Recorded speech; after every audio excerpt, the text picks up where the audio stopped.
আব্বুজি মুসলমান, আল্লাহ পাক যখন ইজরাইল আলাইহিস সালাতু ওয়াস সালামকে আপনার প্রশ্নখানা করেছিলেন, ওগো ইজরাইল আলাইহিস সালাম, জবে থেকে এই আপনার দায়িত্ব চাকরিখানা আমি রব্বুল আলামিন আপনাকে দিয়েছি, যে মানব জাতি এবং তামাম পৃথিবীতে যত মানুষের শরীরে আপনার কিনা আত্মা রয়েছে, যেই জিনিসের আপনার জান রয়েছে, সেই সমস্ত আপনার জান কবজের দায়িত্ব আপনাকে দেওয়া হয়েছে গো ইজরাইল। ওগো ইজরাইল আলাইহিস সালাম, আপনাকে যেই দায়িত্বখানা দেওয়া হলো, আজ পর্যন্ত যত মানুষের আপনি জান কবজ করেছেন গো ইজরাইল, আজ পর্যন্ত কোন মানুষের জান কবজ করতে গিয়ে কি আপনার মনের মধ্যে দয়া হয়েছে? সুবহানাল্লাহ।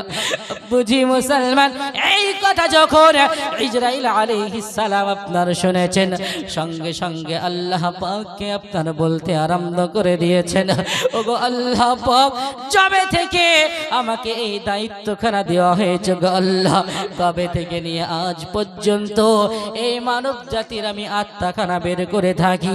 আজ পর্যন্ত কোনো মানুষের আত্মা বের করতে গিয়ে আমার মনের মধ্যে দেওয়া হয়নি গো আল্লাহ, কিন্তু দুইজন ব্যক্তি,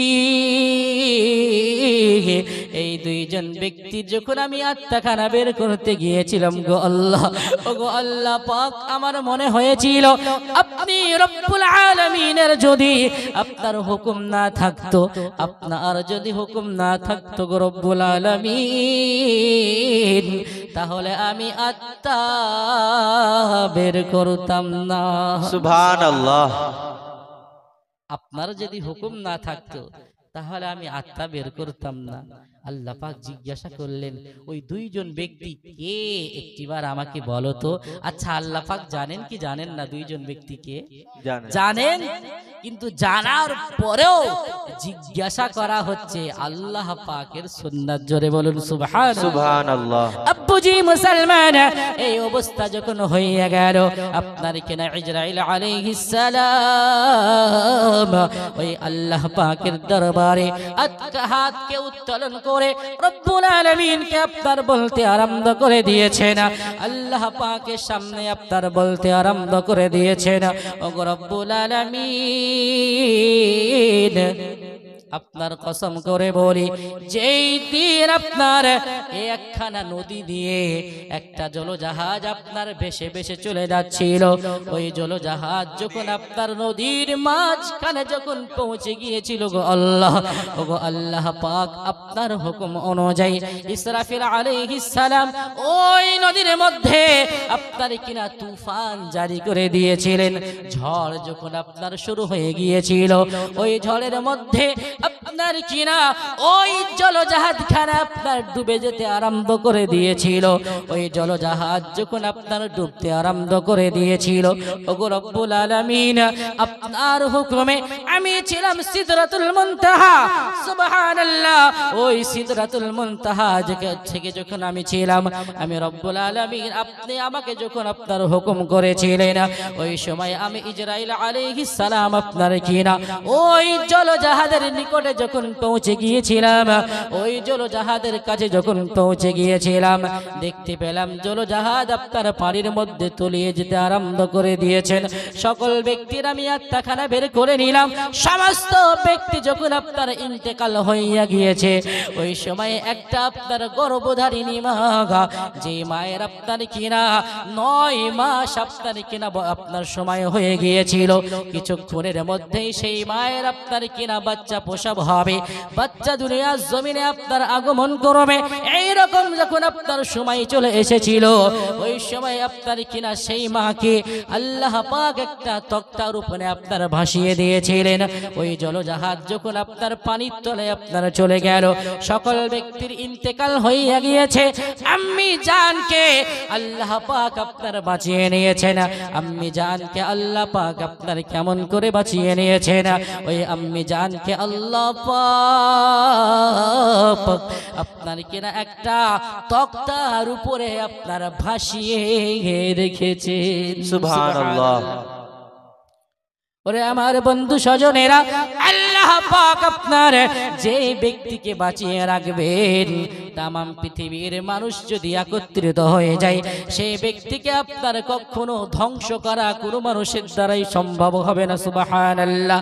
আর আল্লাহ পাক যেই ব্যক্তিকে আপনার মরণ দিবে মরণ, সেই ব্যক্তিকে যদি তামাম পৃথিবীর মানুষ আপনার কিনা তামাম পৃথিবীর ডাক্তার যদি একদিকে হইয়া যায়, সেই মানুষের আপনার কিনা জানখানা আপনার কেউ বাঁচাতে পারবে না। সুবহানাল্লাহ। আল্লাহ পাক বলে, আমি রব্বুল আলামিন ওই গর্ভধারিণী মাকে এই পৃথিবীর জমিনে বাঁচিয়ে রাখবো। আমি আল্লাহ পাক কেমন করে বাঁচিয়ে রাখি আপনার দেখুন না কেন। আল্লাহ পাকের আপনার হুকুম অনুযায়ী ওই মা যখন আপনার নদী দিয়ে আপনার ভাসতে ভাসতে চলে যাচ্ছিল, হঠাৎ করে তার সন্তানের জন্মগ্রহণের যখন সময় চলে আসলো, ওই সময় আপনার নদীর মধ্যে কোনো আপনার দায় আপনার কোনো খুঁজে পাওয়া যায় না। ওই আম্মি জান একাই আপনার রয়েছেন, কোনো মানুষ যখন দেখতে পাওয়া গেল না, আল্লাহ পাক আপনার এমন একখানা ব্যবস্থা করে দিয়েছেন, ওই তক্তার উপরে তার সন্তানের জন্মগ্রহণ হয়েছে। সুবহানাল্লাহ।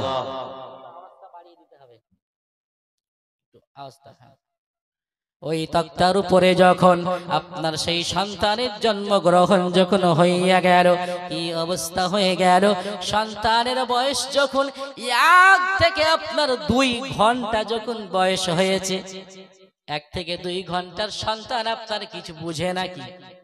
কিছুই বুঝে না। 1 থেকে 2 ঘন্টার সন্তান পৃথিবী আপনার কি জিনিস এটা আপনারা বুঝতে পারবে না। ওই আপনার কি না সন্তান যখন জন্মগ্রহণ হয়ে গেল, আম্মি জানের শরীরটা বড় খারাপ হইয়া গিয়েছে। বাড়িতে থাকলে অনেক আত্মীয় স্বজন আপনার সঙ্গে থাকতো, ডাক্তারখানায় থাকলে অনেক ডাক্তার আপনার কিনা সামনে থাকতো, কিন্তু ওই নদীতে আপনার কোনো মানুষকে যখন দেখতে পাওয়া গেল না, কোনো আপনার কিনা পশু পাখিও সেই জায়গায় দেখতে পাওয়া যায় না। আল্লাহ পাকের তরফ থেকে হুকুম হইয়া গেল, ওগো জিবরাইল আলাইহিস সালাম, ওগো জিবরাইল আলাইহিস সালাম, এই যে আম্মি জান এই মুহূর্তেই আপনার বাচ্চা জন্মগ্রহণ করিয়েছেন, বাচ্চার বয়স আপনার 1 থেকে আপনার 2 ঘন্টা যখন হইয়া গেল, বুঝি মুসলমান এমন আপনার অবস্থা কেন হইয়া গেল? আল্লাহ পাক আপনার ইজরাইল আলাইহিস সালামকে আপনার ডাক দিয়ে ওই সময় বলেছিলেন, ওগো ইজরাইল আলাইহিস সালাম, লাব্বাইক রাব্বুল আলামিন, বলুন আল্লাহ পাক কি হুকুম রয়েছে? আল্লাহ পাকের আপনার হুকুম হইয়া গেল, ওই যে নদীর মাঝখানে আপনার বাচ্চা ভূমিষ্ঠ হইয়া গিয়েছে, যেই মা আপনার কিনা অসুস্থ হইয়া গিয়েছে, ওই আম্মি জানের আত্মা বের করতে হবে। সুবহানাল্লাহ। জি মুসলমান, 2 ঘন্টা আপনার হয়েছে বাচ্চা জন্মগ্রহণ করেছে। আল্লাহ পাক যখন হুকুম জারি করে দিলেন যে ওই আপনার আম্মি জানের জানখানা বের করতে হবে, ইজরাইল আলাইহিস সালাম আপনার কিনা মনে মনে আপনার দুঃখিত হইয়া গিয়েছেন। ইজরাইল আলাইহিস সালাম আপনার কান্না করতে আরম্ভ করে দিয়েছেন, ওগো রব্বুল আলামিন, ওগো রব্বুল আলামিন, আপনার হুকুম ছিল বলে ওই আপনার আম্মি জানের আত্মাখানা বের করার জন্য আমি চলে গেলাম। আপনার ইজরাইল আলাইহিস সালাম ওই মায়ের নিকটে যখন আপনার পৌঁছে গিয়েছেন, সন্তানের দিকে একবার তাকাই, একবার আপনার তার মায়ের দিকে একবার তাকাই, ওই সন্তানের চেহারার দিকে যখন আপনার তাকিয়েছে, সঙ্গে সঙ্গে ইজরাইল আলাইহিস সালামের দিলের মধ্যে রহম চলে এসেছে। সুবহানাল্লাহ।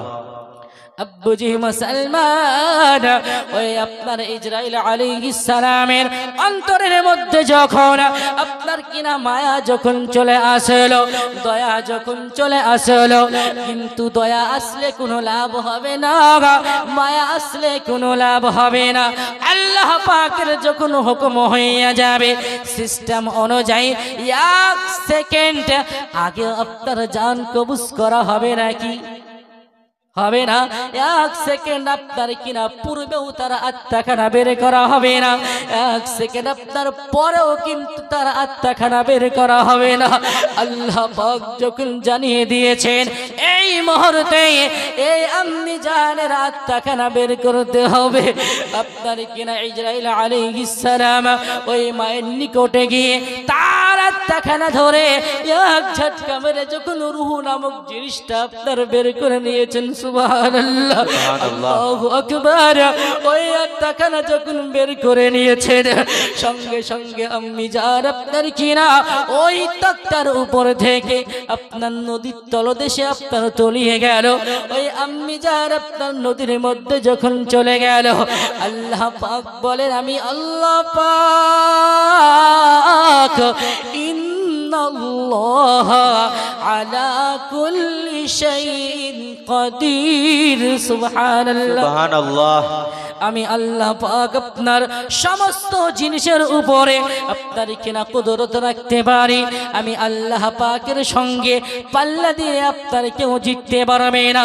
আমি আল্লাহ পাকের কুদরত এই বান্দা আপনার কেউ বুঝতে পারবে তো কোনো মানুষ আপনার বুঝতে পারবে না।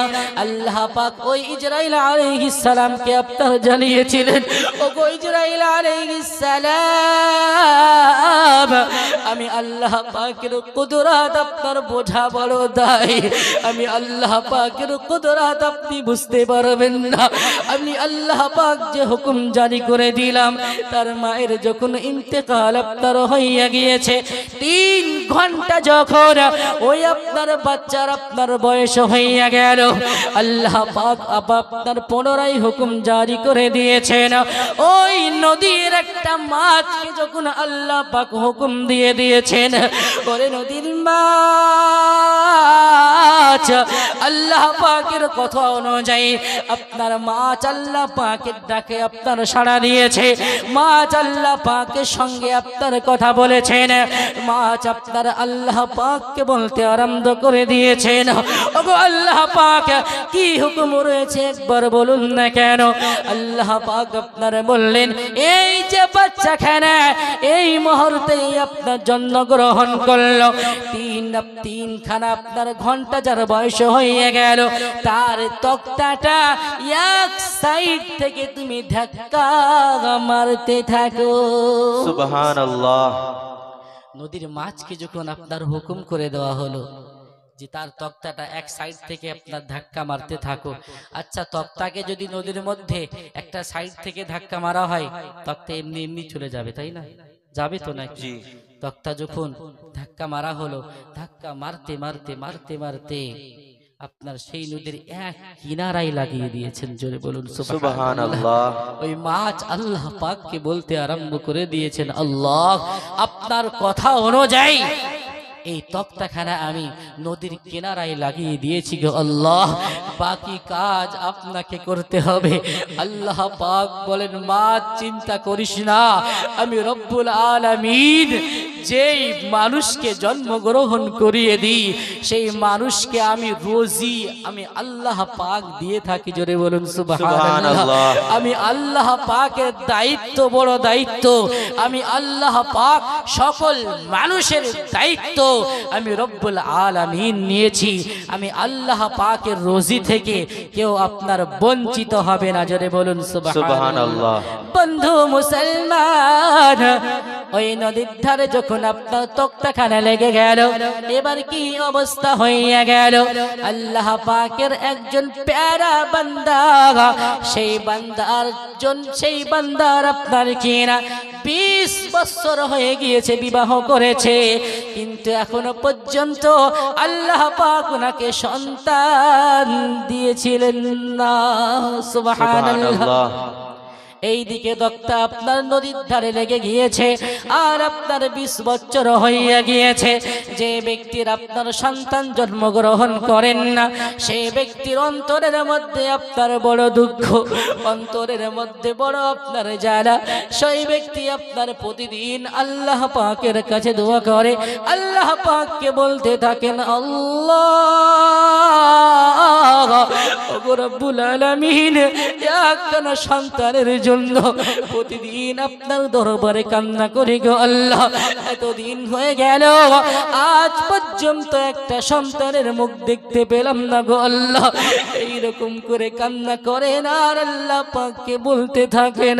হঠাৎ করে সেই ব্যক্তি আপনার কিনা চলতে আরম্ভ করে দিয়েছেন, হাতে আপনার কিনা কুড়ুল নিয়ে নিয়েছে, ওই জঙ্গলের মধ্যে চলতে আরম্ভ করে দিয়েছেন। জঙ্গলের মিডিল পজিশনে যখন আপনার পৌঁছে গিয়েছেন, কাঠ কাটার যখন আপনার কাঠ কাটতে আপনার কিনা আরম্ভ করে দিয়েছেন, এই দিকে কাঠ আপনার কাটতে আরম্ভ করে দিয়েছেন, সঙ্গে সঙ্গে কানের মধ্যে একটা বাচ্চার কান্নার আওয়াজ শুনতে পাওয়া যায়। সুবহানাল্লাহ। বুঝি মুসলমান, ওই বাচ্চার কান্নার আওয়াজ যখন আপনার সেই কাঠুরি আপনার শুনতে পেল, সঙ্গে সঙ্গে তার আত্মা, সঙ্গে সঙ্গে তার মনটা নরম হইয়া গিয়েছে। আপনার এই পৃথিবীর জমিনে যে ব্যক্তির সন্তান আপনার জন্মগ্রহণ করে না, সেই ব্যক্তি বুঝে যে সন্তান না হওয়ার কি জ্বালা। যে ব্যক্তির বাচ্চা হয় না, সেই ব্যক্তি বুঝে তার আপনার সন্তান না হওয়ার বেদনা আপনার কাকে বলা হয়। যে আপনার কানের মধ্যে আওয়াজ চলে এসেছে, যে এই জঙ্গলের মধ্যে কোনো বাচ্চার আপনার কান্নার আওয়াজ যখন শুনতে পেয়েছেন, সঙ্গে সঙ্গে কাঠুরি আপনার কিনা বেদার হয়ে গেল। যেই দিক থেকে আপনার কান্নার আওয়াজ আপনার ভেসে চলে আসছে, সেই দিকে আপনার চলতে আরম্ভ করে দিয়েছেন। ওই রাস্তা দিয়ে চলে যায়, ওই রাস্তা দিয়ে আপনার যত আপনার গভীরের দিকে চলে যায়, যত আপনার সামনের দিকে চলে যায়, তত বেশি বেশি ওই বাচ্চার কান্নার আওয়াজ শুনতে পাওয়া যায়। সুবহানাল্লাহ। যত আগিয়ে যাচ্ছেন তত বেশি কান্নার আওয়াজ যখন শুনতে পাচ্ছেন, মনে মনে ভাবছেন, আল্লাহ, যেই সন্তানের জন্য এত বছর ধরে আমি লালায়িত হয়ে আছি, ওই সন্তান, এই রকম একটা ফুটফুট সন্তান এই জঙ্গলের মধ্যে কে ফেলে দিয়ে চলে গেল গো আল্লাহ। ওগো আল্লাহ পাক, এই সন্তানকে যদি আমি নিজে হাতে পেয়ে যাই, সুন্দরভাবে লালন পালন করে সঠিক শিক্ষায় শিক্ষিত করব। জোরে বলুন সুবহানাল্লাহ। বন্ধু মুসলমান, এইরকম অবস্থা যখন হয়ে গেল, ওই কাঠুরি আপনার সামনের দিকে আগিয়ে চলে যায়। সামনের দিকে আগাতে আগাতে আগাতে আগাতে এমন আপনার জায়গাতে আপনার পৌঁছে গিয়েছেন, জঙ্গল আপনার শেষ হয়ে গেল।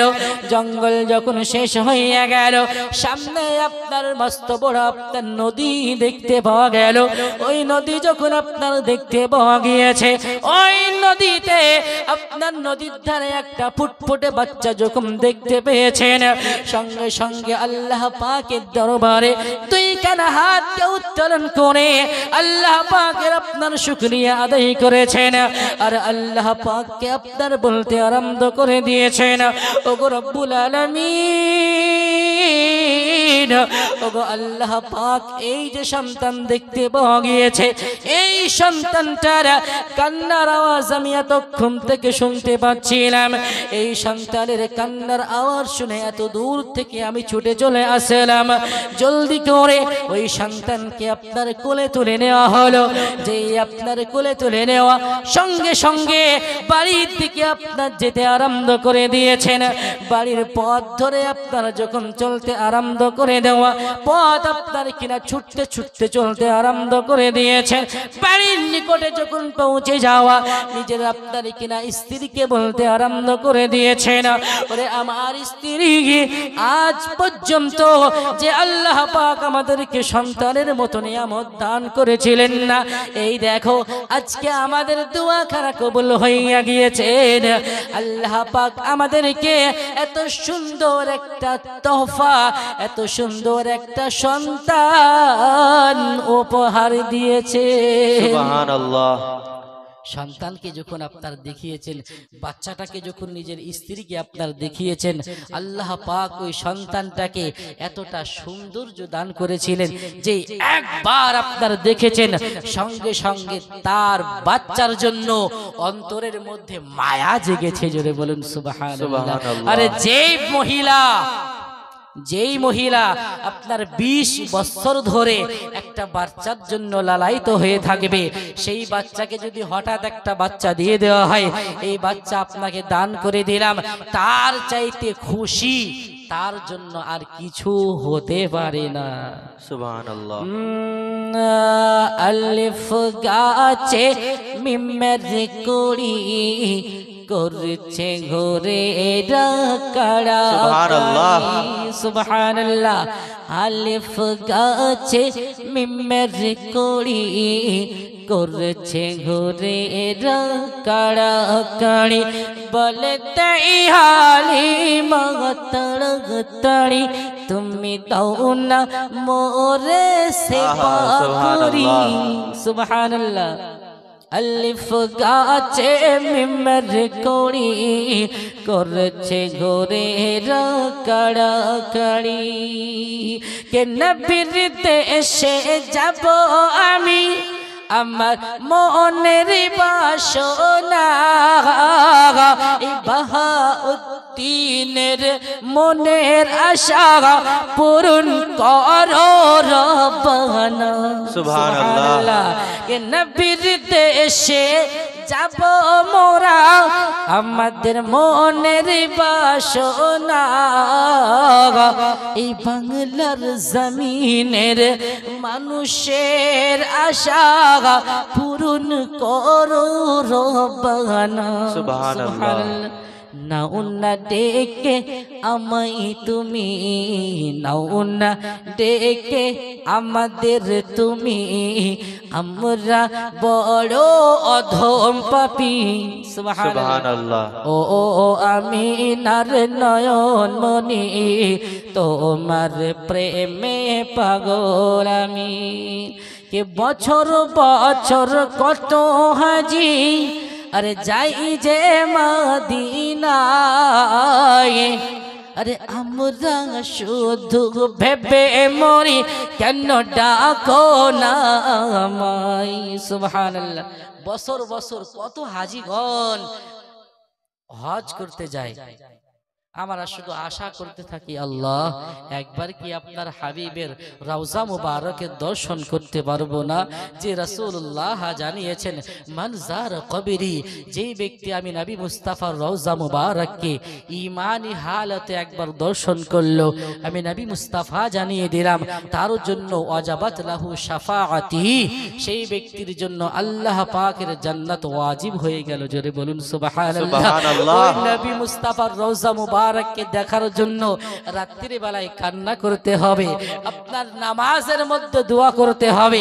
আল্লাহ পাক যদি সেই দোয়াখানা কবুল করে নেয়, ইনশাআল্লাহ একদিন আমাদেরও নসিব হয়ে যাবে। সুবহানাল্লাহ। কে নবীর বছর বছর কত হাজি, আরে যাই যে মদিনায়, আরে আমি শুধু ভেবে মরি, কেন ডাকো না আমায়, নাও না ডেকে আমায় তুমি, নাও না ডেকে আমায় তুমি, আমি বড় অধম পাপী। সুবহানাল্লাহ। আলিফ গাছে মিমের কড়ি করছে ঘুরে কাড়া কাড়ি।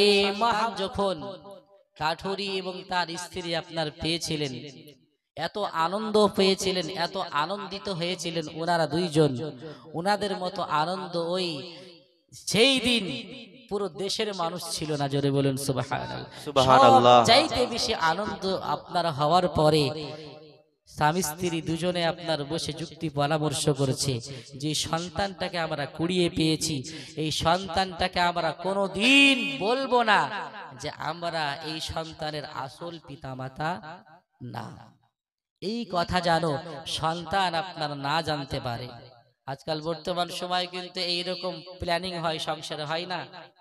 এমন প্ল্যানিং হয়। একটা পাগলের কথা মনে পড়ে গেল, আপনার 5 বছর পরে সন্তান আপনার হয়েছে, আল্লাহ পাক নিয়ামত দিয়েছেন, যেই নিয়ামত দিয়েছেন সঙ্গে সঙ্গে স্বামী স্ত্রী বসে আলোচনা করেছে, এই সন্তানকে ভালো আদর্শে আদর্শিত করতে হবে, ভালো কথা শিখাতে হবে। তো সর্বপ্রথম কি কথা শিখাবো? তো বাচ্চার সামনে যেই কথাটা বেশি বলা হয় সেটাই তো শিখবে নাকি? সেটাই শিখবে। স্বামী স্ত্রী ভাবনা চিন্তা করেছেন, সর্বপ্রথম আব্বা এবং মা এই ডাকটাকে শিখাতে হবে। জি এই ডাক যখন শিখাবো তাহলে কেমন করে শিখাবো? স্ত্রীকে বলছি চিন্তা করার কোনো কারণ নাই। আমরা যদি স্বামী স্ত্রীর মধ্যে নাম ধরে ডাকাডাকি করি, সন্তান তো ওটাই শিখবে। অতএব নাম ধরে নয়, স্ত্রী বলছেন আজ থেকে আপনাকে আমি আব্বা বলে ডাকবো। জি আর স্বামী বলছে চিন্তা করার কোনো কারণ নাই, আপনাকে আজ থেকে আমি মা বলে ডাকবো। স্বামী স্ত্রীর মধ্যে একই মেল মহব্বত হয়ে গেল। বাবা, একজন ব্যক্তি যখন আপনার ভিক্ষা করতে করতে যখন তাদের বাড়িতে চলে আসলো, ভিখারি ভালোই করে জানে এই আপনার সেই গ্রামে আপনার বারবারই আপনারা যাওয়া আসা করে, যেই বাড়ির আপনার সামনে গিয়েছে সেই ব্যক্তি আপনার বলছেন, মা এই দেখো আমাদের বাড়ির সামনে একটা ফকির এসেছে, তাকে ভিক্ষা দিতে হবে। সে ফকির ভাবনা চিন্তা করে, আজ থেকে মোটামুটি 10-20 বছর পূর্বে এদের পিতামাতা ইন্তেকাল করেছে, আজকে হঠাৎ করে আপনার আব্বা আম্মু কোথায় থেকে হঠাৎ করে কেমন করে আসলো? সেই ফকির আপনার জিজ্ঞাসা করতে আরম্ভ করলেন যে এটা কেমন করে হয়ে গেল। সেই ফকিরের সামনে বলতে আরম্ভ করলো, এই যে সন্তান জন্মগ্রহণ করেছে, এই সন্তানকে আমরা আব্বা আম্মু এই ডাকটাকে শিখানোর জন্য আমরা দুইজন স্বামী স্ত্রী একে অপরকে আব্বা আম্মু বলে আপনার ডাকি। সুবহানাল্লাহ। এইরকম পাগল আছে বাবা, আছে। অনেক পাগলের আপনার দেখতে পাওয়া যায়, কিন্তু তাদের মধ্যে আলোচনা কিন্তু আপনার ভিন্ন রকম ছিল। তাদের মধ্যে আলোচনা আপনার এমন হয়ে গেল, এই সন্তানকে সঠিকভাবে লালন পালন করে সঠিক শিক্ষায় শিক্ষিত করতে হবে। জোরে বলুন সুবহানাল্লাহ। আব্বুজি মুসলমান, এইরকম আলোচনা যখন আপনার হইয়া গেল, স্বামী স্ত্রীর মধ্যে এইরকম ভাবনা চিন্তা যখন হইয়া গেল, স্বামী স্ত্রী আপনার বলতে আরম্ভ করে দিল, এই সন্তানের যখন আপনার 1 থেকে 1.5 বছর বয়স আপনার হইয়া যাবে, সেই বয়স থেকেই তাকে আমরা লেখাপড়া শিখাতে আরম্ভ করে দেব। কেমন করে আপনার লেখাপড়া আপনার করাবে? আজকে বর্তমান সময়ে অনেক দেশে আপনার বড় বড় আপনার মাদ্রাসা তৈরি হয়ে গিয়েছে, প্রত্যেকটা গ্রামে গ্রামে আপনার কিনা মক্তবখানা তৈরি হয়ে গিয়েছে, প্রত্যেকটা আপনার গ্রামে গ্রামে আপনার স্কুল কলেজ তৈরি হয়ে গিয়েছে। কিন্তু আব্বুজি মুসলমান, সেই সময়টা আপনার কিনা অন্যরকম ছিল। সেই সময় আপনার এই দেশে যদি একখানা আপনার কিনা পড়াশোনার জায়গা তৈরি করা হতো, তো আপনার 20-25 খানা গ্রামের মধ্যে কোনো আপনার আপনার জায়গা থাকতো না, যেই জায়গায় আপনার শিক্ষার ব্যবস্থা থাকবে। সুবহানাল্লাহ। বুঝি মুসলমান, এইরকম যখন আপনার অবস্থা কানা হয়ে গেল যে আপনার সন্তানকে লেখাপড়া শিখাতে হবে, এই সন্তানকে আপনার কিনা লালন পালন করতে হবে, ওই সন্তানের যখন আপনার 1.5 বছর আপনার বয়স খানা হইয়া গিয়েছে, তার আপনি যার আপনার করল কি, সন্তানকে নিয়ে আপনার পথ ধরে আপনার চলতে আরম্ভ করে দিয়েছেন। পাঠশালায় যখন পৌঁছে গেল, সেই আপনার জামানার মধ্যে সবচেয়ে আপনার ভালো যেখানে আপনার লেখাপড়া করানো হতো, সেই জায়গায় আপনার গিয়ে উস্তাদকে আপনার ডাক দিয়ে বলতে আরম্ভ করে দিয়েছেন, উস্তাদ এই যে সন্তানকে আপনার নিকটে আমি নিয়ে আসলাম, এই সন্তানকে সঠিকভাবে আপনার শিক্ষায় শিক্ষিত করতে হবে, এই সন্তানকে সুন্দরভাবে পড়াশোনা করাতে হবে। এই কথা বলে সেই সন্তানকে আপনার ওইখানে রেখে চলে আসলেন। যে আপনার সন্তানকে রেখে চলে আসলেন, সঙ্গে সঙ্গে ওই উস্তাদ আপনার করলেন কি, পাঠশালায় যখন আপনার বাচ্চারা পড়াশোনা করার জন্য চলে এসেছেন, সকলের বাচ্চারা আপনার বই খুলে আপনার পড়তে আরম্ভ করে দিয়েছেন। সেই বাচ্চাকে সামনে রেখে প্রথম দিন কেমন করে আপনার পড়াশোনা করাতে হবে, এই প্রথম দিনে কেমন করে আপনার লেখাপড়া করাতে হবে, ওই আপনার উস্তাদ জি আপনার বলতে আরম্ভ করলেন, ওগো সাদ্দাদ একটিবার তুমি আমার নিকটে চলে আসো। বাচ্চা আপনার নিকটে আপনার চলে আসেল আর আপনার পড়াশোনা করাতে আরম্ভ করে দিয়েছেন। যে আপনার লেখাপড়া আরম্ভ হয়ে গেল, ওই লেখাপড়া চলাকালীন আল্লাহ পাক ওই বাচ্চাকে এতটা আপনার মেধা আপনার দান করেছিলেন, এতটা আপনার সরল শক্তি আপনার কিনা মজবুত করে দিয়েছিলেন, সব চাইতে আপনার বেশি নম্বরে ওই মক্তবখানায় পাশ করেছে। সুবহানাল্লাহ। এই পৃথিবীর জমিনে এতিম বাচ্চা আপনার যে বাচ্চা হয়ে থাকে, আল্লাহ পাকের রহমত সব সময় আপনার এতিম বাচ্চার মাথার উপরে থাকে। সুবহানাল্লাহ। বিশ্বগুরু হাবিবুল্লাহ জনাবে মুহাম্মদুর রাসূলুল্লাহ সাল্লাল্লাহু তাআলা আলাইহি ওয়াসাল্লাম জানিয়েছেন, এই পৃথিবীর জমিনে একখানা আপনার কিনা এতিম বাচ্চার মাথার উপরে যদি একটিবার আপনার ভালোবেসে, একটিবার আপনার দিল থেকে যদি তার মাথার উপরে একটিবার আপনার হাতখানা বুলিয়ে দেওয়া হয়, হাত বুলিয়ে দেওয়া হয়, সঙ্গে সঙ্গে আল্লাহ পাক সেই ব্যক্তির আমল নামার মধ্যে একখানা নয় দুইখানা নয়, সেই বাচ্চার মাথার উপরে যত আপনার চুল থাকবে ততখানা নেকি দিয়ে থাকেন। সুবহানাল্লাহ। এ হচ্ছে আপনার এতিম বাচ্চার আপনার ফজিলত। এতিম বাচ্চাদের সম্পর্কে আপনার বলা হয়েছে, এতিম বাচ্চার মাথার উপরে আল্লাহ পাকের রহমত আপনার সব সময় বর্ষিত হয়ে থাকেন।